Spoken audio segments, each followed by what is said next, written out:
ಓಂ ಶ್ರೀ ನಾಗಶಕ್ತಿ ವಿನಾಯಕಾಯ ನಮಃ. ಪವಿತ್ರ ನಾಗ, ತಮೋಗುಣ, ರಜೋಗುಣ, ಸತ್ವಗುಣ, ಷಟ್ಕೋಣ, ತ್ರಿಕೋಣ. ಶ್ರೀ ನಾಗಶಕ್ತಿ ವಿನಾಯಕ ಮಂಡಲ. ಓಂ ಶ್ರೀ ನ ಗ ಶ ತಿ ವಿ ನ ಯ ಕ ಯ ನ. ಮಹ. ಓಂ ಶ್ರೀ ನಾಗಶಕ್ತಿ ವಿನಾಯಕಾಯ ನಮಃ.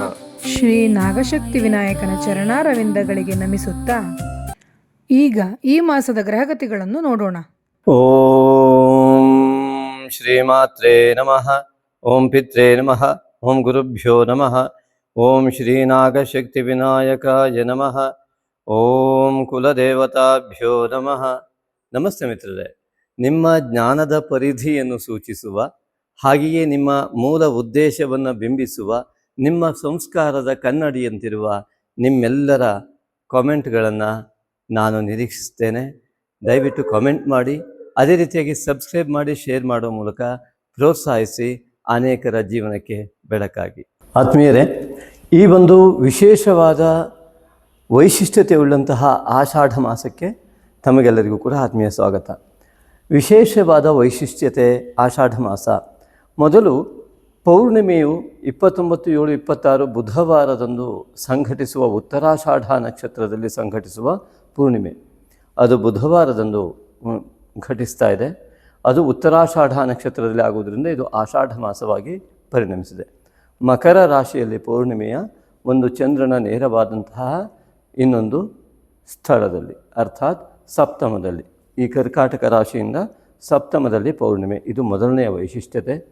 ಎರಡನೆಯದಾಗಿ ಆಷಾಢ ಮಾಸ ಪ್ರಾರಂಭವಾಗ್ತಾ ಇರುವುದು 15/7, ಆವತ್ತೂ ಕೂಡ ಈ ಒಂದು ಬುಧವಾರವೇ ಇರುವಂಥದ್ದು. ಅಷ್ಟೇ ಅಲ್ಲ, ಬುಧಗ್ರಹ ತನ್ನ ಸ್ವಂತ ಮನೆಯಾದಂತಹ ಮಿಥುನ ರಾಶಿಯಿಂದ ಕರ್ಕಾಟಕ ರಾಶಿಗೆ ಪ್ರವೇಶ ಮಾಡ್ತಾ ಇರುವಂಥದ್ದು ಬುಧವಾರದಂದೇ. ಅಷ್ಟೇ ಅಲ್ಲ, 12/8/26 ಅಮಾವಾಸ್ಯೆ ಕೂಡ ಘಟಿಸ್ತಾ ಇರುವುದು ಬುಧವಾರದಂದೇ. ಹಾಗೆಯೇ 12/8/26 ಈ ಆಷಾಢ ಮಾಸದ ಕೊನೆ ಕೂಡ, ಆಷಾಢ ಮಾಸದ ಪ್ರಾರಂಭ ಹಾಗೂ ಪೌರ್ಣಿಮೆ ಮಧ್ಯಭಾಗ ಹಾಗೂ ಕೊನೆಯ ಭಾಗ, ಇದು ಮೂರೂ ಕೂಡ ಬುಧವಾರದಂದು ಘಟಿಸ್ತಾ ಇದೆ. ಇನ್ನು ವಿಶೇಷವಾಗಿ ಯಾವಾಗ ಈ ಬುಧವಾರದಂದು ಆಷಾಢ ಮಾಸ ಪ್ರಾರಂಭವಾಗುತ್ತೋ ಅದೊಂದು ಮಹಾಯೋಗವನ್ನು ಸೃಷ್ಟಿಸಿಕೊಂಡು ಆಷಾಢ ಮಾಸ ಪ್ರಾರಂಭ ಆಗ್ತಾ ಇದೆ. ಈ ಮಹಾಯೋಗ 12 ವರ್ಷಕ್ಕೊಮ್ಮೆಯೂ ಕೂಡ ಲಭ್ಯವಾಗುತ್ತೋ ಇಲ್ಲವೋ ಎನ್ನುವ ಅನುಮಾನ ಇದೆ. ಅತ್ಯಂತ ಮುಖ್ಯವಾಗಿ 12 ವರ್ಷಕ್ಕೊಮ್ಮೆ ಗುರು ಇಲ್ಲಿ ಬರುವಂಥದ್ದು. ಈ 12 ವರ್ಷದಲ್ಲಿ ಪುಷ್ಯ ನಕ್ಷತ್ರದಲ್ಲಿ ಗುರು ವಿರಾಜಮಾನ ಒಮ್ಮೆ ಆಗ್ತಾನೆ, 12 ವರ್ಷಕ್ಕೊಮ್ಮೆ. ಅದೇ ಸಂದರ್ಭದಲ್ಲಿ ಈ ಆಷಾಢ ಮಾಸದಲ್ಲಿ ಪೌರ್ಣಿಮೆ ಇಲ್ಲಿ ಘಟಿಸಿದಾಗ ಪುಷ್ಯ ನಕ್ಷತ್ರದಲ್ಲಿ ಅಮಾವಾಸ್ಯೆ ಘಟಿಸಿದರೆ, ಗುರುವು ಆ ಸಂದರ್ಭದಲ್ಲಿ ಪುಷ್ಯ ನಕ್ಷತ್ರದಲ್ಲಿ ಇದ್ದರೆ ಮಾತ್ರ 12 ವರ್ಷಕ್ಕೊಮ್ಮೆ ಘಟಿಸುತ್ತದೆ.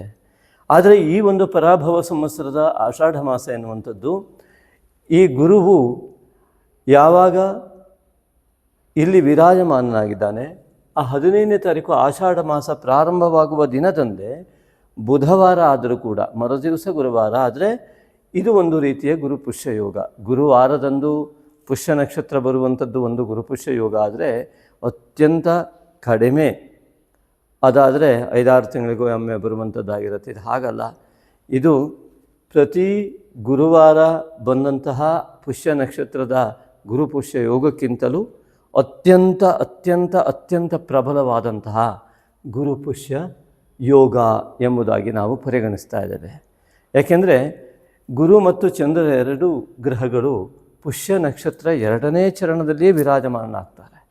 ಇದು ಅತ್ಯಂತ ವೈಶಿಷ್ಟ್ಯತೆ.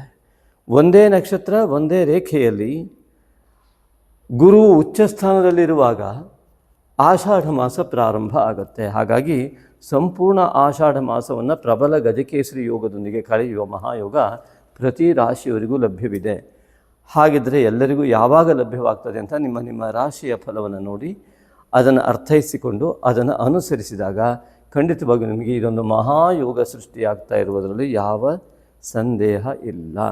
ಹಾಗಾಗಿ ಈ ಆಷಾಢ ಮಾಸ ಅನೇಕ ವರ್ಜ್ಯ ಮಾಸಗಳಾಗಿ ಕೆಲವರು ಆಚರಣೆ ಮಾಡಿದರೂ ಕೂಡ ಅನೇಕ ವಿಚಾರಗಳಿಗೆ ಇದು ಅತ್ಯಂತ ಮಹಾಯೋಗವನ್ನು ಕೊಡುವ ಗುರುಪುಷ್ಯ ಯೋಗದೊಂದಿಗೆ ಪ್ರಾರಂಭವಾಗುವ ಮಹಾಯೋಗವನ್ನು ನೀಡ್ತಾ ಇದೆ. ಇಂತಹ ಒಂದು ಆಷಾಢ ಮಾಸ ಆ ವಿಶೇಷ ಗುರುಪೂರ್ಣಿಮೆಗೆ ಸಾಕ್ಷಿ ಆಗ್ತಾ ಇದೆ. ಹಾಗಾಗಿ ಗುರುಪೂರ್ಣಿಮೆಯ ಶುಭಾಶಯಗಳೊಂದಿಗೆ ಮಿತ್ರರೇ ಈ ರಾಶಿ ಫಲವನ್ನು ಪ್ರಾರಂಭ ಮಾಡೋಣ. ಮಿಥುನ ರಾಶಿಯ ಅಧಿಪತಿಯಾದಂಥ ಬುಧನು 5/8/26 ಈ ಕರ್ಕಾಟಕ ರಾಶಿಗೆ ಪ್ರವೇಶ ಮಾಡ್ತಾ ಇರುವಂಥದ್ದು, ದ್ವಿತೀಯಕ್ಕೆ ಪ್ರವೇಶ. ಚತುರ್ಥಾಧಿಪತಿಯೂ ಆಗಿರುವ ಬುಧ ದ್ವಿತೀಯದಲ್ಲಿ ಗುರುವಿನ ಸಾಂಗತ್ಯವನ್ನು, ಬುದ್ಧಿ ಮತ್ತು ಜ್ಞಾನ ಸೇರಿಕೊಳ್ಳುವ ಒಂದು ವ್ಯವಸ್ಥೆ. ಬುದ್ಧಿ, ಚಂದ್ರ ಮನಸ್ಸು, ರವಿ ಆತ್ಮ, ಗುರು ಜ್ಞಾನ, ಈ ಒಳಗಡೆಯ ಸೂಕ್ಷ್ಮ ಶರೀರವೆಲ್ಲ ಸೇರಿ ಅತ್ಯುತ್ತಮವಾಗಿ ಕೆಲಸ ಮಾಡುವ ಸನ್ನಿವೇಶ. ಹಾಗಾಗಿ ಬುಧ ಗ್ರಹ ಈ ಒಂದು ಕರ್ಕಾಟಕ ರಾಶಿಯಲ್ಲಿ ಕೌಟುಂಬಿಕ ಸ್ಥಾನ, ಮಿತ್ರಕ್ಷೇತ್ರ ಮತ್ತು ಹಣಕಾಸಿನ ಕ್ಷೇತ್ರಕ್ಕೆ ಪ್ರವೇಶ ಮಾಡ್ತಾ ಇರುವಂಥದ್ದು. ಲಕ್ಷ್ಮೀ ಸ್ಥಾನವನ್ನು ಸೇರಿಸ ವಿದ್ಯಾಲಕ್ಷ್ಮಿ, ಸಂತಾನಲಕ್ಷ್ಮಿ, ಜ್ಞಾನಲಕ್ಷ್ಮಿ, ಈ ರೀತಿಯಾಗಿ ಅನೇಕ ವಿಧವಾದ ಧೈರ್ಯಲಕ್ಷ್ಮಿಯ ಜೊತೆಗೆ ಸೇರುವ ಗಜಕೇಸರಿ ಯೋಗದೊಂದಿಗೆ ಕೂಡಿಕೊಳ್ಳುವ ಮಹಾಯೋಗ ಈ ಒಂದು ಆಷಾಢ ಮಾಸ. ಆಷಾಢ ಮಾಸದ ಈ ಒಂದು ಶುಭ ಫಲ ಅತ್ಯಂತ ಮಹಾಯೋಗ, ಅತ್ಯಂತ ವಿರಳವಾದ ಮಹಾಯೋಗ. ಅದರಲ್ಲೂ ಮಿಥುನ ರಾಶಿಯವರಿಗೆ ಆ ಚತುರ್ಥಾಧಿಪತಿಯಾದಂತಹ ಬುಧನೂ ಕೂಡ ರಾಶಿಯಾಧಿಪತಿಯಾಗಿ ಮಾತೃಕಾರಕನ ಸ್ಥಾನದಲ್ಲಿ ವಿರಾಜಮಾನನಾಗುವಂಥದ್ದು. ಚಂದ್ರ ಮಾತೃಕಾರಕನಾಗಿರುವುದರಿಂದಾಗಿ ಕರ್ಕಾಟಕ ರಾಶಿ ಚಂದ್ರನ ಆಧಿಪತ್ಯವುಳ್ಳ ರಾಶಿಯಾಗಿ, ನಿಮ್ಮ ಮಿಥುನ ರಾಶಿಯು ಚಂದ್ರನಿಂದ ಸಾಂಕೇತಿಕವಾಗಿ ತಾಯಿಯ ಹೊಟ್ಟೆಯಿಂದ ಬಂದಂಥ ನೀವು, ಮಾತೃಕಾರಕನಾದ ಚಂದ್ರನಿಂದ ಉದ್ಭವರಾದಂಥ ನೀವು ಸ್ವಾಭಾವಿಕವಾಗಿ ಮಾತೃದೇವೋಭವ, ಮಾತಾ ಪೂರ್ವ ರೂಪಂ ಪಿತೋತ್ತರ ರೂಪಂ ಎನ್ನುವಂತೆ ತಾಯಿ ಅಂದರೆ ಚಂದ್ರ, ಚಂದ್ರ ಮೊದಲು, ಆಮೇಲೆ ತಂದೆ ರವಿ. ಹಾಗಾಗಿ ಆ ಮನಸ್ಸು ಮೊದಲು ಆವಿರ್ಭವವಾಗಿ ಸೂಕ್ಷ್ಮ ಶರೀರವಾಗಿರುವಂಥ ಮನಸ್ಸು ತಾಯಿ ಕಾರಕವಾಗಿ, ಮಾತಾ ಪೂರ್ವ ರೂಪಂ ಪಿತೋತ್ತರ ರೂಪಂ, ತಾಯಿಗೆ ಮೊದಲು, ನಂತರ ತಂದೆ. ಭೂಮಿಗೆ ಹತ್ತಿರದ ಗ್ರಹ ಚಂದ್ರ, ಮೊದಲು ಚಂದ್ರ, ನಂತರದಲ್ಲಿ ಸೂರ್ಯ. ಮೊದಲು ಮನಸ್ಸು, ಆಮೇಲೆ ಆರೋಗ್ಯ. ಮನಸ್ಸು ಚೆನ್ನಾಗಿದ್ದರೆ ಮಾತ್ರ ಆರೋಗ್ಯ ಚೆನ್ನಾಗಿರೋದಕ್ಕೆ ಸಾಧ್ಯ. ಹಾಗಾಗಿ ಮೊದಲು ತಾಯಿ ನಮಸ್ಕಾರ, ಆಮೇಲೆ ತಂದೆಯ ನಮಸ್ಕಾರ. ಹೀಗೆ ಭೌಗೋಳಿಕ ವಿಜ್ಞಾನ ಹಾಗೂ ಜೀವನ ವಿಜ್ಞಾನ ಈ ರೀತಿಯಾಗಿ ಇರ್ತಕ್ಕಂತಹ ಒಂದು ವ್ಯವಸ್ಥೆಯಲ್ಲಿ ಈ ಅಪರೂಪದ ಗ್ರಹ ಸ್ಥಿತಿ ಪ್ರಾಕೃತಿಕವಾಗಿ ನಮ್ಮ ಜೀವನದ ಯೋಗ ಮತ್ತು ಭೋಗಗಳಿಗೆ ಸಾಧಕವಾಗುತ್ತೆ. ಅನೇಕ ಜನ್ಮದ ಸಾಧನೆಯ ಫಲವನ್ನು ಅನುಭವಿಸಲಿಕ್ಕೆ, ಈ ಜನ್ಮದಲ್ಲಿ ವಿಶಿಷ್ಟವಾದ ಸಾಧನೆಯನ್ನು ಮಾಡಲಿಕ್ಕೆ ನಿಮ್ಮ ಜೀವಿತಾವಧಿಯಲ್ಲಿ ಸಿಗುವ ಮಹಾಯುಗ ಈ ಆಷಾಢ ಮಾಸ ನಿಮಗೆ ತಂದಿಟ್ಟಿದೆ. ಇದರ ಸದುಪಯೋಗವನ್ನು ನಿಮ್ಮ ವೈಯಕ್ತಿಕವಾದಂತಹ ಸಾಧನೆಯ ಮೂಲಕ, ಭಕ್ತಿ ಶ್ರದ್ಧೆಗಳ ಮೂಲಕ, ಜ್ಞಾನದ ಮೂಲಕ ಪಡೆಯುವಂಥದ್ದು ನಿಮ್ಮ ವೈಯಕ್ತಿಕವಾದಂತಹ ಒಂದು ಸಾಮರ್ಥ್ಯ. ಹಾಗಾಗಿ ಈ ಒಂದು ಬುಧನ ಒಂದು ವಿಶಿಷ್ಟವಾದಂತಹ ಬಲದಿಂದ ಬದುಕುತ್ತಿರುವಂತಹ ನೀವು ನಿಶ್ಚಯಾತ್ಮಿಕ ಬುದ್ಧಿ ಎನ್ನುವಂತೆ ನಿಮ್ಮ ನಿರ್ಧಾರಗಳು ಅತ್ಯಂತ ಸ್ಪಷ್ಟವಾಗಿದ್ದಲ್ಲಿ ಖಂಡಿತವಾಗಿಯೂ ಈ ಒಂದು ಮಹಾಫಲ ನಿಮಗೆ ಲಭ್ಯವಾಗುತ್ತೆ. ಆಂಜನೇಯನ ಆರಾಧನೆ ನಿಮ್ಮ ನಿರ್ಣಯಗಳಿಗೆ ಅತ್ಯಂತ ಹೆಚ್ಚಿನ ಪುಷ್ಟಿಯನ್ನು ಕೊಡುತ್ತದೆ. ಆದ್ದರಿಂದಾಗಿ ಆಂಜನೇಯನ ಆರಾಧನೆಯನ್ನು ಮಾಡ್ತಾ ಇದ್ದವರಿಗೆ, ವಿಶೇಷವಾಗಿ ಮಿಥುನ ರಾಶಿಯವರು ಈ ಒಂದು ಅಮಾವಾಸ್ಯೆ ಮತ್ತು ಪೌರ್ಣಿಮೆಯ ದಿವಸ ಮತ್ತು ಈ ಆಷಾಢ ಮಾಸ ಪೂರ್ತಿಯಾಗಿ ವಿಶೇಷವಾಗಿ ಆಂಜನೇಯನ ಆರಾಧನೆಯನ್ನು ಮಾಡಿದಾಗ ಅತಿ ದೊಡ್ಡ ಫಲವನ್ನು ನೀವು ಪಡೆಯುವಲ್ಲಿ ಯಾವ ಸಂದೇಹ ಇಲ್ಲ. ಆದರೆ ಅದಕ್ಕೆ ಪೂರಕವಾದ ಅರ್ಹತೆಯನ್ನು ಗಳಿಸುವಲ್ಲಿ ನೀವು ಯಶಸ್ವಿ ಆಗಬೇಕು. ಸಾಮಾನ್ಯವಾಗಿ ಯಾವುದನ್ನೇ ಮಾಡುವುದಾದರೂ ಪೂರ್ವಭಾವಿಯಾದ ತಯಾರಿ ಇರ್ತದೆ. ಇಲ್ಲಿ ಯಾವ ರೀತಿಯಾದ ತಯಾರಿ ಬೇಕು ಎನ್ನುವುದನ್ನು ಗ್ರಹಸ್ಥಿತಿಗಳು ಹೇಗೆ ಸೂಚಿಸ್ತವೆ ಎನ್ನುವುದನ್ನು ನಿಮಗೆ ಸೂಚಿಸ್ತೇನೆ. ಹಾಗಾಗಿ ನಿಮ್ಮ ವೈಯಕ್ತಿಕವಾದಂತಹ ಜೀವನದ ಶೈಲಿಯ ಮಧ್ಯದಲ್ಲಿ ನಿಮ್ಮ ವಯಸ್ಸು, ನಿಮ್ಮ ಈಗಿನ ಸಮಯದ ಪ್ರಭಾವ, ನಿಮ್ಮ ರೀತಿ ನೀತಿಗಳು, ನಿಮ್ಮ ನಡೆ ಸಂಸ್ಕಾರಗಳು, ನಿಮ್ಮ ಕರ್ತವ್ಯ ಪ್ರಜ್ಞೆ ಮತ್ತು ನಿಮ್ಮ ಕ್ರಿಯೆಗಳು ಇವೆಲ್ಲವೂ ಕೂಡ ನೀವು ಈ ಒಂದು ಮಹಾಯೋಗದ ಫಲವನ್ನು ಎಷ್ಟರ ಮಟ್ಟಿಗೆ, ಎಷ್ಟು ಪ್ರಮಾಣದಲ್ಲಿ ಪಡಿತೀರಿ ಎನ್ನುವುದನ್ನು ನಿರ್ಧರಿಸುತ್ತೆ. ಆದ್ದರಿಂದಾಗಿ ಅಂತಹ ಉತ್ತಮ ಫಲವನ್ನು 100ಕ್ಕೆ 100ರಷ್ಟು ಪಡೆಯುವುದು ಹೇಗೆ ಎಂಬುದನ್ನು ನಾವು ಹೇಳಬಲ್ಲೆವು. ಅನುಸರಿಸುವುದು ನಿಮಗೆ ಬಿಟ್ಟಿರುವಂಥದ್ದು. ಇಲ್ಲಿ ವಿಶೇಷವಾಗಿ ಅನೇಕ ವಿಚಾರಗಳು ದ್ವಿತೀಯದಲ್ಲಿ ಗೋಚರವಾಗ್ತಾ ಇವೆ. ರವಿ ಮತ್ತು ಬುಧರು, ರವಿ 17ನೇ ತಾರೀಕಿಗೆ ಕರ್ಕಾಟಕ ಸಂಕ್ರಮಣವನ್ನು ಮಾಡಿ ದಕ್ಷಿಣಾಯನಕ್ಕೆ ಚಾಲನೆಯನ್ನು ಕೊಡ್ತಾ ಇದ್ದಾನೆ. ಚಂದ್ರ ಇವನು 14/7/26 ಅಮಾವಾಸ್ಯೆಗೆ ಕಾರಣನಾಗಿ ರವಿಚಂದ್ರ ಯುತಿಯಿಂದ, ನಂತರದ ಪಾಡ್ಯ 15ನೇ ತಾರೀಕಿನಂದು ಆ ಚಂದ್ರ ಆ ಪಾಡ್ಯಕ್ಕೆ ಕಾರಣನಾಗಿ ಆಷಾಢ ಮಾಸಕ್ಕೆ ಚಾಲನೆಯನ್ನು ನೀಡ್ತಾ ಇದ್ದಾನೆ. ಉತ್ತರಾಷಾಢ ನಕ್ಷತ್ರದಲ್ಲಿ ಪೌರ್ಣಿಮೆಯಂದು 29/7/26 ಪೌರ್ಣಿಮೆ ಘಟಿಸುವ ಮೂಲಕ ಆಷಾಢ ಮಾಸಕ್ಕೆ ಆ ಹೆಸರಿಗೆ ಕಾರಣನಾಗಿ ಉತ್ತರಾಷಾಢ ನಕ್ಷತ್ರದಲ್ಲಿ ಪೌರ್ಣಿಮೆ ಘಟಿಸ್ತಾ ಇರುವಂಥದ್ದು.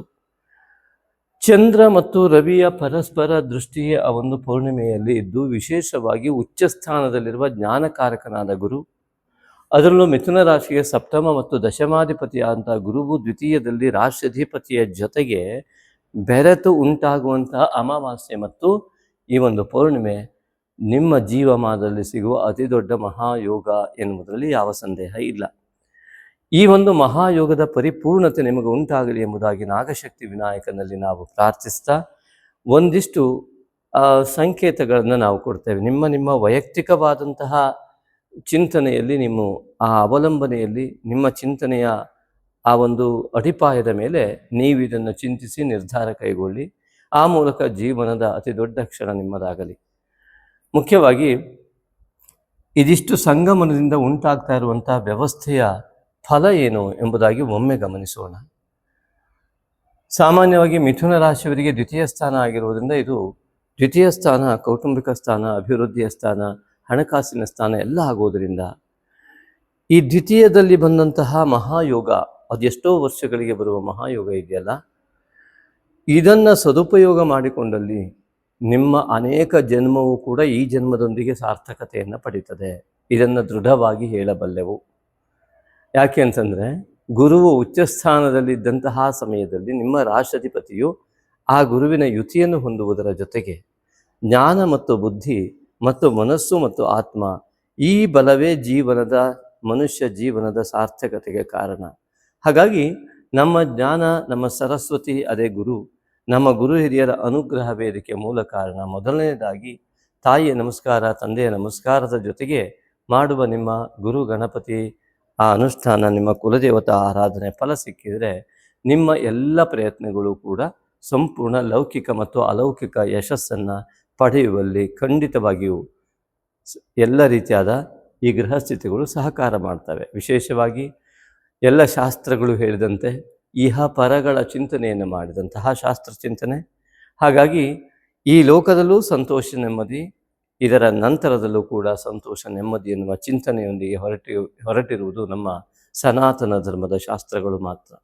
ಹಾಗಾಗಿ ಈ ಪೂರ್ವ ಮತ್ತು ಉತ್ತರ ಭಾಗಗಳು, ಅಂದರೆ ಈ ಒಂದು ಜನ್ಮ ಮತ್ತು ಮುಂದಿನ ಜನ್ಮ ಇರ್ಬೋದು, ಈ ಒಂದು ಜನ್ಮದ ನಂತರ ಇರ್ಬೋದು, ಅವೆರಡನ್ನೂ ಕೂಡ ಸಂಪೂರ್ಣವಾಗಿ ಫಲದಾಯಕ ಮಾಡಿಕೊಳ್ಳಿಕ್ಕೆ ಬೇಕಾಗಿರುವ ಮಹಾವ್ಯವಸ್ಥೆ ಇಲ್ಲಿದೆ. ಅನೇಕರು ಹೇಳ್ಬೋದು, ಇದೊಂದು ಈ ಜನ್ಮದಲ್ಲೇ ಕಷ್ಟ ಇದೆ, ಇನ್ನು ಮುಂದೇನು ಮಾಡ್ತೀವಿ, ಮುಂದೆ ಜನ್ಮ ಇದೆಯಲ್ಲೋ ಗೊತ್ತಿಲ್ಲ. ಖಂಡಿತ ಯೋಚನೆ ಮಾಡ್ತಾ ಇರಿ. ನಿಮಗೊಂದು ದಿನ ಉತ್ತರ ಸಿಗುತ್ತೆ, ಆಗ ನೀವು ಅರ್ಥ ಮಾಡ್ಕೊಳ್ತೀರಿ.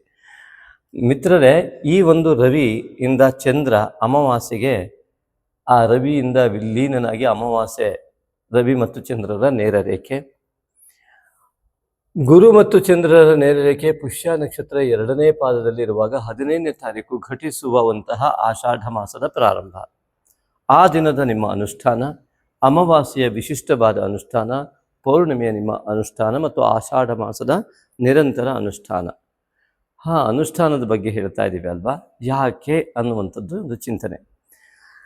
ಅದೆಷ್ಟು ನಿರಂತರವಾಗಿ ಪರಿಶ್ರಮ ಪಟ್ಟು ಹಣ ಮಾಡಿ ಏನೇ ಮಾಡಿದ್ರು ಮತ್ತೆ ಸಾಲಬಾಧೆ, ಮತ್ತೆ ಅದೇ ಒತ್ತಡ, ಮಾನಸಿಕ ಒತ್ತಡ, ಅದೇ ಮತ್ತೆ ಅನಾರೋಗ್ಯ, ಇವು ನಿರಂತರವಾಗ್ತಾ ಇರುವಂತಹ ಸಂದರ್ಭದಲ್ಲಿ ಚಿಂತನೆಯನ್ನೊಮ್ಮೆ ಮಾಡಬೇಕು.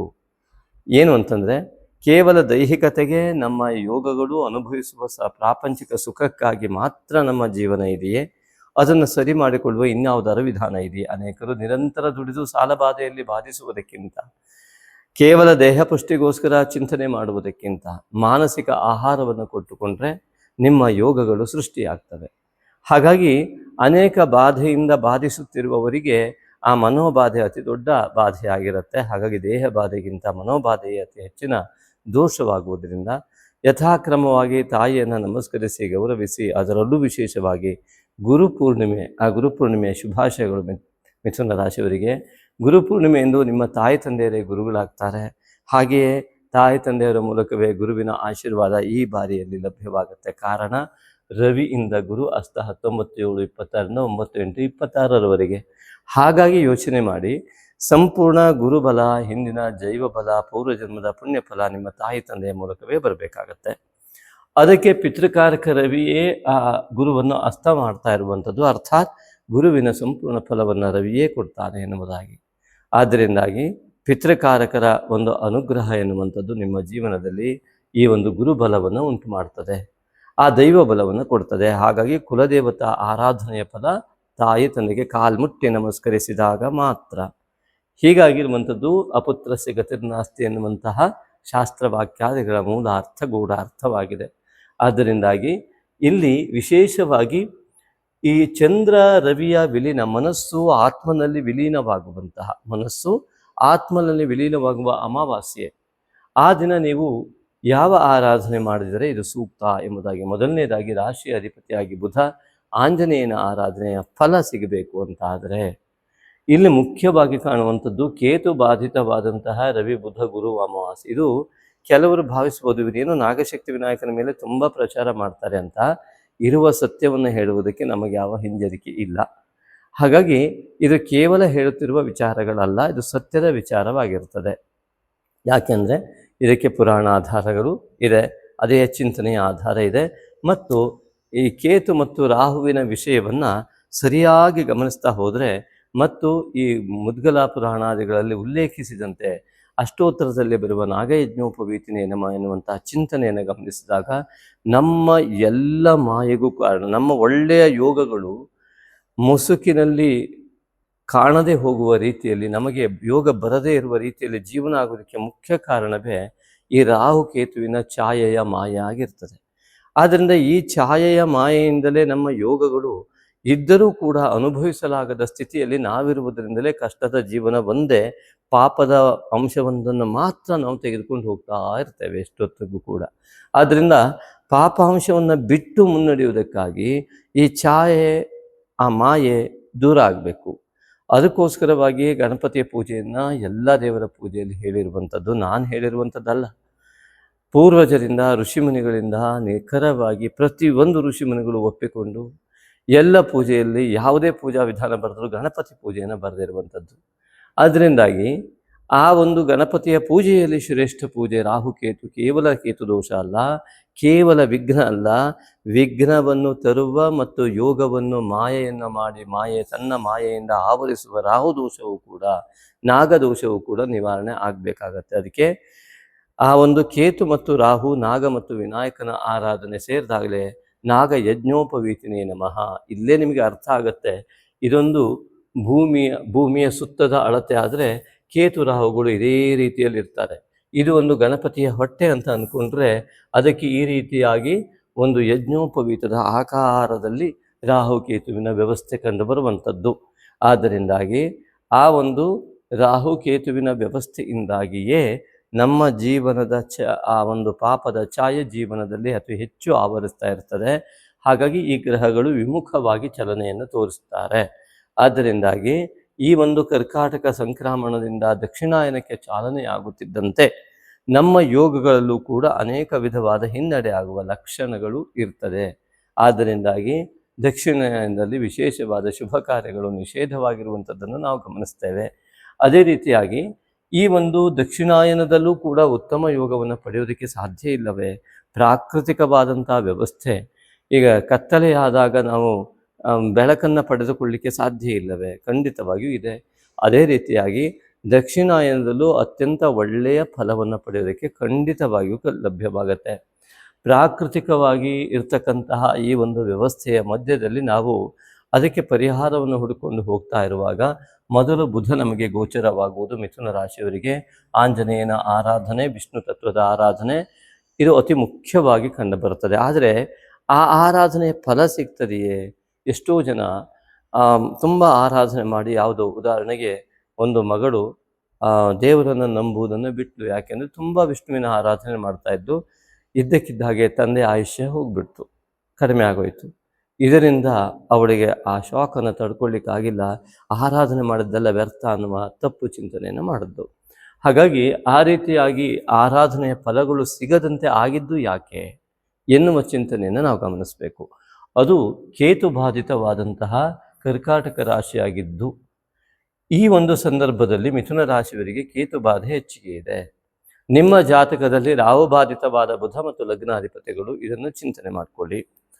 ಹಾಗಾಗಿ ರಾಹುವಿನ ಬಾಧೆಗೆ ಒಳಗಾಗುವ ಎಲ್ಲ ಭಾವಗಳು ಮತ್ತು ಕೇತುವಿನ ಬಾಧೆಗೆ ಒಳಗಾಗುವ ಎಲ್ಲ ಭಾವಗಳನ್ನು ಗಮನಿಸಿದಾಗ, ಕೇತುವಿನಿಂದ ಮೊದಲು ಬಾಧಿತವಾಗಿರುವ ಈ ಸೂಕ್ಷ್ಮ ಶರೀರ, ಮನಸ್ಸು, ಬುದ್ಧಿ, ಜ್ಞಾನ ಮತ್ತು ಆತ್ಮ, ಇವಿಷ್ಟಕ್ಕೂ ಕೂಡ ಕೇತುವಿನ ಮಾಯೆ ಆವರಿಸಿದೆ.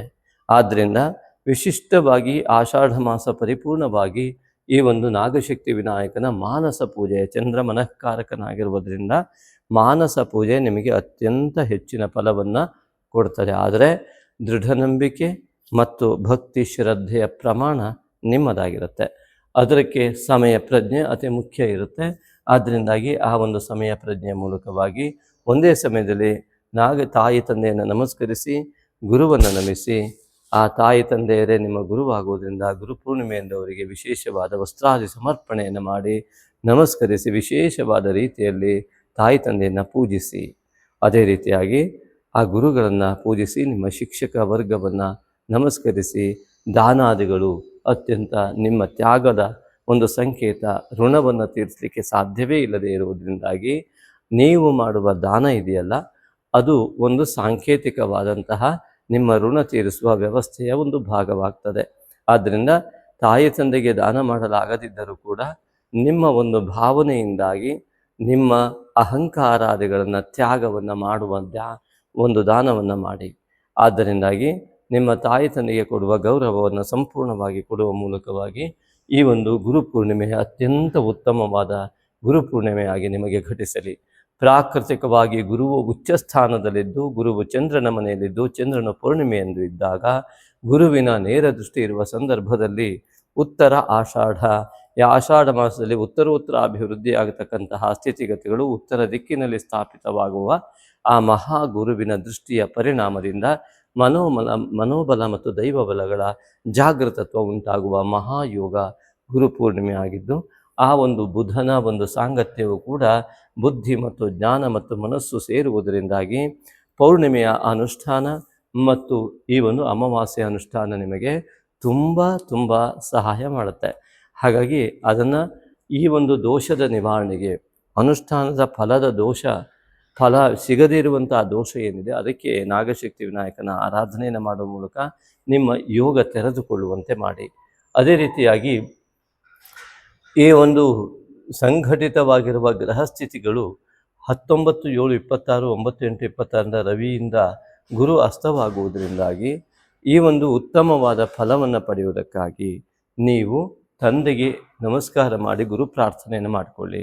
ಇನ್ನು ಮಿಥುನ ರಾಶಿಯವರಿಗೆ ತೃತೀಯದಲ್ಲಿಯೇ ಕೇತು ಇರುವಂಥದ್ದು, ವ್ಯಯಾಧಿಪತಿ ಮತ್ತು ಪಂಚಮಾಧಿಪತಿಯಾದ ಶುಕ್ರನು ಮತ್ತು ಚತುರ್ಥಕ್ಕೆ ನೀಚ ಸ್ಥಾನಕ್ಕೆ ಹೋಗ್ತಾ ಇರುವಂಥದ್ದು. ಹಾಗಾಗಿ ನಿಮ್ಮ ಜ್ಞಾನ ನಿಮಗೆ ಉಪಯೋಗವಿಲ್ಲದಂತಹ ಸ್ಥಿತಿಗತಿಗಳಿಗೆ ಬರುವ ಲಕ್ಷಣಗಳು ಶುಕ್ರಗ್ರಹದಿಂದ, ನಿಮ್ಮ ಕೌಶಲ್ಯ ಎಲ್ಲವೂ ಕೂಡ ಉಪಯೋಗಕ್ಕೆ ಬಾರದಂತಾಗುವ ಲಕ್ಷಣಗಳು, ಅತಿಯಾದ ಆಸೆ ಪಟ್ಟವರಿಗೆ ಹಣಕಾಸಿನ ದೌರ್ಬಲ್ಯತೆ ಉಂಟಾಗುವಂಥದ್ದು. ಅಂದರೆ ಅತಿಯಾದ ಹಣದ ವ್ಯಾಮೋಹದಿಂದ ಹೆಚ್ಚಿಗೆ ಹಣ ಬರ್ತದೆ ಎಂಬುದಾಗಿ ಎಲ್ಲರೂ ಇನ್ವೆಸ್ಟ್ ಮಾಡಿದರೆ ಅದನ್ನು ಕಳೆದುಕೊಳ್ಳುವ ಯೋಗ ಇತ್ಯಾದಿಗಳು ಕೂಡ ಬರುವಂಥ ಲಕ್ಷಣಗಳು ಶುಕ್ರನ ನೀಚತ್ವದಿಂದ ಈ ಒಂದು ಮಿಥುನ ರಾಶಿಯವರಿಗೆ ಕಂಡುಬರ್ತದೆ. ಮತ್ತು ಕೇತು ಹೊಟ್ಟೆಯ ಭಾಗದಲ್ಲಿ ತೃತೀಯದಲ್ಲಿದ್ದು ಎಲ್ಲ ಒಳ್ಳೆಯ ಮಾತುಕತೆಗಳ ಮೂಲಕ ಬಗೆಹರಿಸುವಂತಹ ಎಲ್ಲ ವ್ಯವಸ್ಥೆಗಳು ಕೂಡ ಇಲ್ಲಿ ವಿಪರೀತ ಯೋಗವಾಗಿ ಕೇತುವಿನ ಛಾಯೆಯಿಂದ ಅದು ಯಾವುದೆಲ್ಲ ಮಾತನಾಡಬೇಕು ಅದು ಮಾತನಾಡಲಿಕ್ಕೆ ಆಗದಂತೆ ವಾಗ್ದೋಷಗಳು ಉಂಟಾಗುವುದು ಅಥವಾ ಮಾತು ಬಲಗೊಳ್ಳದಂತಹ ಸ್ಥಿತಿಯಿಂದ ಕಾರ್ಯಸಿದ್ಧಿಯಾಗದ ಲಕ್ಷಣಗಳು ಉಂಟಾಗಬಹುದು. ಬುಧ ವಾಕಾರಕನಾಗಿ ಗುರುವಿನ ಜೊತೆಗೆ ಸೇರಿದರೂ ಕೂಡ ಆ ಒಂದು ವಾಕ್ಕಾರಕನ ಜ್ಞಾನಕಾರಕನ ಗುರು ಮತ್ತು ಬುಧರ ಯುತಿ ಇದ್ದರೂ ಕೂಡ ಕೇತುವಿನ ಬಾಧೆ ಎನ್ನುವುದು ಸಣ್ಣದಾದ ಪರದೆ ಮುಚ್ಚಿದಂತೆ ಏನೂ ಕೂಡ ಆಗದಂತೆ ಮುಂದಿನದು ಕಾಣದಂತೆ ಮಾಡುವ ಹಾಗೆ ಇರುವ ಯೋಗವೆಲ್ಲವೂ ನಿಮ್ಮ ಮಾತಿಗೆ ಎಷ್ಟೇ ತೂಕವಿದ್ದರೂ, ಎಷ್ಟೇ ಜ್ಞಾನಯುಕ್ತವಾದ ಮಾತುಗಳಿದ್ದರೂ, ವ್ಯವಹಾರಗಳಲ್ಲಿ ನೀವು ಆಡಿದ ಮಾತು 100ಕ್ಕೆ 100 ಸತ್ಯವಿದ್ದರೂ ಕೂಡ ಬೇರೆಯವರಿಗೆ ಕೆಲಸ ಹೋಗುವಂಥದ್ದು, ನಿಮ್ಮಿಂದ ಅನೇಕ ವಿಧವಾದ ಲಾಭಗಳು ಬೇರೆಯವರಿಗೆ ಲಭ್ಯವಾಗುವಂಥದ್ದು, ನಿಮ್ಮ ಮಾತಿಗೆ ಬೆಲೆ ಬರದೇ ಇರುವಂತಹ ಲಕ್ಷಣಗಳು ಕೇತುವಿನಿಂದ ಕಂಡುಬರುತ್ತದೆ. ಆದ್ದರಿಂದಾಗಿ ಈಗಾಗಲೇ ಹೇಳಿದಂತೆ ನಾಗಶಕ್ತಿ ವಿನಾಯಕನ ಆರಾಧನೆಯನ್ನು ಮಾಡುವಾಗ ವಿಶೇಷವಾಗಿ ಇದರಿಂದಾಗಿ ಮಾತಿನ ದೋಷಗಳು ಉಂಟಾದಾಗ ದೃಷ್ಟಿದೋಷಾದಿಗಳಾಗುವುದರಿಂದಾಗಿ ವಿಶೇಷವಾಗಿ ಅಮಾವಾಸ್ಯೆಯಂದು ವಿಶೇಷವಾದಂತಹ ಧ್ಯಾನಾದಿಗಳನ್ನು, ಮಾನಸ ಪೂಜೆಯನ್ನು ಮಾಡಿ. ಇನ್ನು ಮಿಥುನ ರಾಶಿಯವರಿಗೆ ಶುಕ್ರನ ಚತುರ್ಥದಿಂದ ಈ ರೀತಿ ಆದರೆ ಪಂಚಮಾಧಿಪತಿಯಾಗಿರುವಂತಹ ಶುಕ್ರನೇ ಚತುರ್ಥದಲ್ಲಿ ಬಂದು ಮಾನಸಿಕ ಅಸಮಾಧಾನ ಮತ್ತು ಜ್ಞಾನದ ಕೊರತೆ ಉಂಟಾಗುವ ಲಕ್ಷಣಗಳು. ಅದೇ ರೀತಿಯಾಗಿ ಮಿಥುನ ರಾಶಿಯವರಿಗೆ ಷಷ್ಠಾಧಿಪತಿ ಆದಂತಹ ಕುಜನು ಉದಯದಿಂದ ರಾಶಿಗೆ ಪ್ರವೇಶ ಮಾಡ್ತಾ ಇರುವಂಥದ್ದು. ಹಾಗಾಗಿ ಅನೇಕ ಶತ್ರು ಬಾಧೆಗಳು ಗೊತ್ತಿಲ್ಲದೆ ಬರುವಂತಹ ಸಾಧ್ಯತೆಗಳಿದೆ, ಎಚ್ಚರವಿರಲಿ. ಅದಕ್ಕಾಗಿ ದುರ್ಗಿಯ ಆರಾಧನೆ ಮತ್ತು ಸುದರ್ಶನ ಆರಾಧನೆಯನ್ನು ಮಾಡುವುದರಿಂದ ಇಲ್ಲಿ ಅನೇಕ ವಿಧವಾದಂತಹ ಶತ್ರುಬಾಧಾ ನಿವಾರಣೆ ಉಂಟಾಗುತ್ತೆ. ಅದಕ್ಕೂ ಮುಖ್ಯವಾಗಿ ನಾಗಶಕ್ತಿ ವಿನಾಯಕನ ಅಮಾವಾಸ್ಯೆಯ ಅಂದು ಮಾಡ್ತಕ್ಕಂತಹ ಯಾವ ನಾಗಶಕ್ತಿ ವಿನಾಯಕನ ಮೂಲ ಮಂತ್ರಕ್ಕೆ ಶತ್ರುಬಾಧಾ ನಿವಾರಣೆಗಾಗಿ ಅನೇಕ ವಿಧವಾದ ದೋಷ ನಿವಾರಣೆಗೆ ಅಮಾವಾಸ್ಯೆಯೆಂದು ಮಾಡ್ತಕ್ಕಂತಹ ಆ ಒಂದು ನಾಗಶಕ್ತಿ ವಿನಾಯಕನ ಮೂಲ ಮಂತ್ರ ಹವನಕ್ಕೂ ಕೂಡ ತಾವು ಇಷ್ಟವಿದ್ದಲ್ಲಿ ಕಾಣಿಕೆಯನ್ನು ಕಳಿಸ್ಲಿಕ್ಕೆ ಸಾಧ್ಯತೆ ಇದೆ, ಅವಕಾಶ ಇದೆ. ಅದು ನಿಮ್ಮಿಷ್ಟದ ಕಾಣಿಕೆ ಆಗಿರುತ್ತೆ. ಹಾಗೆ ಇನ್ನು 6ನೇ ಮನೆಯ ಅಧಿಪತಿ ಆದಂತಹ ಕುಜನ ಒಂದು ಸ್ಥಿತಿಗತಿಗಳು ರಾಶಿಯಲ್ಲಿ ಬರುವುದರಿಂದ ಅನೇಕ ವಿಧವಾದ ಅವನು ಏಕಾದಶಾಧಿಪತಿಯಾದ ಕುಜನೂ ಆಗಿರುವುದರಿಂದಾಗಿ ಅನೇಕ ಲಾಭಾಂಶಗಳು ಕೂಡ ಇಲ್ಲಿ ಉತ್ತಮವಾದ ಮಿತ್ರತ್ವದಿಂದ ಲಭ್ಯವಾಗುವಂಥ ಲಕ್ಷಣಗಳು, ಭೂಯೋಗ, ಬಂಗಾರ ಯೋಗಾದಿಗಳ ಯೋಗಗಳು ಕೂಡ ಕೂಡಿ ಬರುತ್ತೆ. ಇದರಿಂದಲೇ ಅದರ ಹಿಂದೆ ಶತ್ರುಗಳು ಬಿದ್ದು ಅದನ್ನು ತೊಂದರೆ ಕೊಡುವಂತಹ ಲಕ್ಷಣಗಳು ಕೂಡ ಕೂಡಿ ಬರುತ್ತೆ. ಎರಡೂ ಕೂಡ ಕುಜಗ್ರಹದಿಂದಲೇ ಉಂಟಾಗುವಾಗ ಅತ್ಯಂತ ಸಹನೆ ಮುಖ್ಯ. ರಾಶಿಗೆ ಕುಜ ಪ್ರವೇಶ ಆಗುವುದರಿಂದ ಒತ್ತಡವನ್ನು ಮಾನಸಿಕವಾಗಿ ತೆಗೆದುಕೊಳ್ಳದ ಶಾಂತವಾದ ಮನಸ್ಥಿತಿಯನ್ನು ಮುಂದುವರಿಸಿದಾಗ ಕುಜನ ಏಕಾದಶದ ಲಾಭ ಲಭ್ಯವಾಗುತ್ತೆ. ಇನ್ನು ಸಪ್ತಮಾಧಿಪತಿ ಅಂತ ಗುರುವು ದ್ವಿತೀಯದಲ್ಲಿ ಬರುವುದರಿಂದ ಹಣಕಾಸಿನ ವ್ಯವಹಾರ ಇತ್ಯಾದಿಗಳಿಗೆ ಹೆಂಡತಿ ಅಥವಾ ಸಂಗಾತಿಯ ಒಂದು ಜಾತಕ ಬಲ ಅಥವಾ ಗ್ರಹ ಬಲ ಅಥವಾ ಸಹಾಯ ಇವೆಲ್ಲವೂ ಕೂಡ ಅತ್ಯಂತ ಉತ್ತಮ ರೀತಿಯಲ್ಲಿ ಆಗುವ ಲಕ್ಷಣಗಳಿದೆ. ಇನ್ನು ಅಷ್ಟಮದಲ್ಲಿಯೇ ಈ ಒಂದು ಪೌರ್ಣಿಮೆ ಉಂಟಾಗುವುದರಿಂದಾಗಿ ಮಾನಸಿಕವಾಗಿ ಬಲ ಬರದಿದ್ದರೂ ಕೂಡ ಹುಣ್ಣಿಮೆಯೆಂದು ಅತ್ಯಂತ ಒತ್ತಡವನ್ನು ತೆಗೆದುಕೊಳ್ಳದೆ ಸಾಮಾನ್ಯ ಮನಸ್ಥಿತಿಯಿಂದ, ಶಾಂತವಾದ ಚಿತ್ತದಿಂದ, ದೃಢವಾದ ನಿರ್ಧಾರದಿಂದ ಗುರು ಪೂರ್ಣಿಮೆಯ ಆಚರಣೆಯ ಜೊತೆಗೆ ಆ ಗುರು ಆರಾಧನೆ, ಗುರು ಉಪದಿಷ್ಟವಾದಂತಹ ಜಪಾದಿಗಳ ಒಂದು ಅನುಷ್ಠಾನಗಳನ್ನು ಮಾಡ್ತಕ್ಕಂಥದ್ದು. ಹಾಗೆ ಇನ್ನು ಭಾಗ್ಯದಲ್ಲಿ ರಾಹು ಇರುವಂಥದ್ದು ಕುಲದೇವತಾ ಆರಾಧನೆ ಫಲಕ್ಕೆ ವಿರೋಧವಾಗಿ ಪಿತೃವರ್ಗದ ಆಶೀರ್ವಾದ ಬಲಹೀನತ್ವಕ್ಕೆ ರಾಹು ಕಾರಣವಾಗುವುದರಿಂದ ನಾಗಶಕ್ತಿ ವಿನಾಯಕ ಮಾನಸ ಆರಾಧನೆಯನ್ನು ಮಾಡ್ತಾ ನಿರಂತರವಾಗಿ ಈ ಒಂದು ರಾಹು ದೋಷವನ್ನು ನಿರ್ಮೂಲನೆ ಮಾಡಿಕೊಳ್ತಾ ಕುಲದೇವತಾ ಆರಾಧನೆಯನ್ನು ಮಾಡುವುದು ಒಳ್ಳೆಯದು. ಅದೇ ರೀತಿಯಾಗಿ ಶನೈಶ್ವರ ದಶಮದಲ್ಲಿರುವುದರಿಂದಾಗಿ ದಶಮಾಧಿಪತಿ ದ್ವಿತೀಯದಲ್ಲಿದ್ದರಿಂದ ಅತ್ಯಂತ ಉದ್ಯೋಗದಲ್ಲಿ ಬಡ್ತಿ, ವಿದೇಶಿ ಪ್ರಯಾಣ, ವಿದೇಶದಲ್ಲಿ ಉದ್ಯೋಗ ಯೋಗ, ಅತಿ ದೀರ್ಘಕಾಲಿಕ ಉದ್ಯೋಗ ಯೋಗ ಇತ್ಯಾದಿಗಳು. ಇಲ್ಲಿ ಮುಖ್ಯವಾಗಿ ನಾವು ಪಂಚಮದ ಶುಕ್ರ ವ್ಯಯದಲ್ಲಿ ಇಲ್ಲಿ ಚತುರ್ಥದಲ್ಲಿ ಬರ್ತಾ ಇರುವುದರಿಂದಾಗಿ ನೀಚನಾಗುವುದರಿಂದ ವಿದ್ಯಾರ್ಥಿಗಳಲ್ಲಿ ವಿನಯಶೀಲತೆಯ ಜೊತೆಗೆ ವಿದ್ಯಾಧ್ಯಯನದಲ್ಲಿ ಹಿನ್ನಡೆ ಕಾಣುವ ಲಕ್ಷಣಗಳಿರುವುದರಿಂದಾಗಿ ಅದನ್ನು ಆದಷ್ಟು ಅತಿ ಹೆಚ್ಚಿನ ರೀತಿಯಲ್ಲಿ ಲಕ್ಷ್ಮೀನಾರಾಯಣನ ಆರಾಧನೆಯನ್ನು ಮಾಡಿ ಅಧ್ಯಯನ ಮಾಡುವುದು ಒಳ್ಳೆಯದು.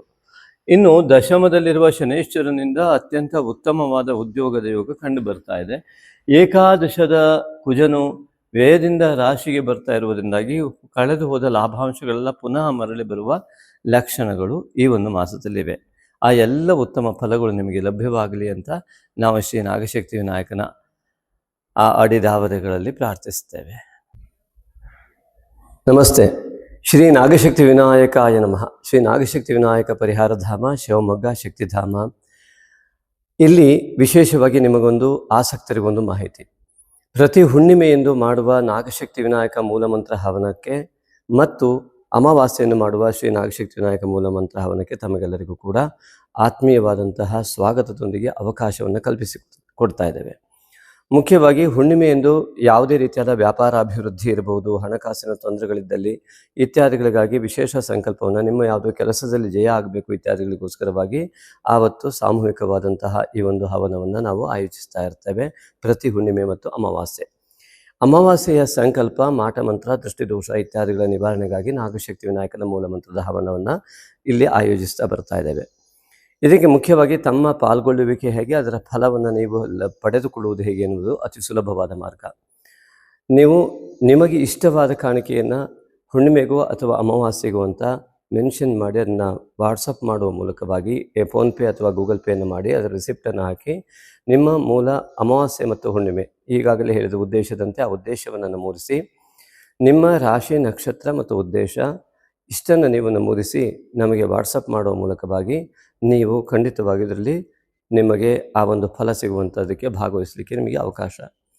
ಅದೇ ರೀತಿಯಾಗಿ ಅದರ ಪ್ರಸಾದವನ್ನು ಕೂಡ ತಲುಪಿಸುವಂಥ ವ್ಯವಸ್ಥೆಯನ್ನು ಕೂಡ ನಾವು ಆದಷ್ಟು ಪ್ರಯತ್ನಪಟ್ಟು ಮಾಡ್ತಾ ಇದ್ದೇವೆ. ಹಾಗಾಗಿ ಅನೇಕರಿಗೆ ಈಗಾಗಲೇ ಆ ಒಂದು ವ್ಯವಸ್ಥೆಯಿಂದ ಅನುಕೂಲ ಆಗಿದೆ.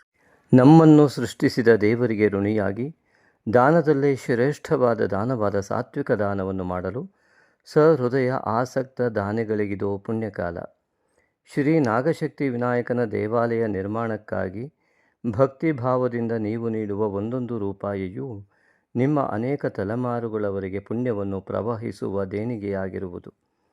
ಈಗಾಗಲೇ ಶಿವಮೊಗ್ಗದ ಶಕ್ತಿಧಾಮ ಟೌನ್ಶಿಪ್ನಲ್ಲಿ ನಿರ್ಮಾಣ ಹಂತದಲ್ಲಿರುವ ಶ್ರೀ ನಾಗಶಕ್ತಿ ವಿನಾಯಕನ ದೇವಾಲಯಕ್ಕೆ ಸುಮಾರು 1.5 ಕೋಟಿಯಷ್ಟು ನಿರ್ಮಾಣ ವೆಚ್ಚ ತಲುಪಬಹುದೆಂದು ಅಂದಾಜಿಸಿದ್ದು, ದೈವೇಚ್ಛೆಯಂತೆ ಭಕ್ತಿಯುಕ್ತ ಮುಕ್ತ ಮನಸ್ಸಿನಿಂದ 9448507161 ಈ ನಂಬರಿಗೆ ನಿಮಗೆ ದೇವಪ್ರೇರಣೆಯಾದಷ್ಟು ದೇಣಿಗೆಯನ್ನು ಫೋನ್ಪೇ ಅಥವಾ ಗೂಗಲ್ ಪೇ ಮಾಡಿ ರಿಸಿಪ್ಟನ್ನು ವಾಟ್ಸಪ್ ಮಾಡಿ ಟೆಂಪಲ್ ಅಥವಾ ದೇವಾಲಯವೆಂದು ನಮೂದಿಸಿದಲ್ಲಿ ಸೂಕ್ತ ದೇಣಿಗೆಗೆ ವಾಟ್ಸಪ್ನಲ್ಲಿ ರಶೀದಿ ಕಳುಹಿಸಲಾಗುವುದು. ಹೆಚ್ಚಿನ ಮಾಹಿತಿಗಾಗಿ ವಾಟ್ಸಪ್ ಮೂಲಕ ಸಂಪರ್ಕಿಸಬಹುದು. ಸರ್ವೇ ಜನಾಃ ಸುಖಿನೋ ಭವಂತು.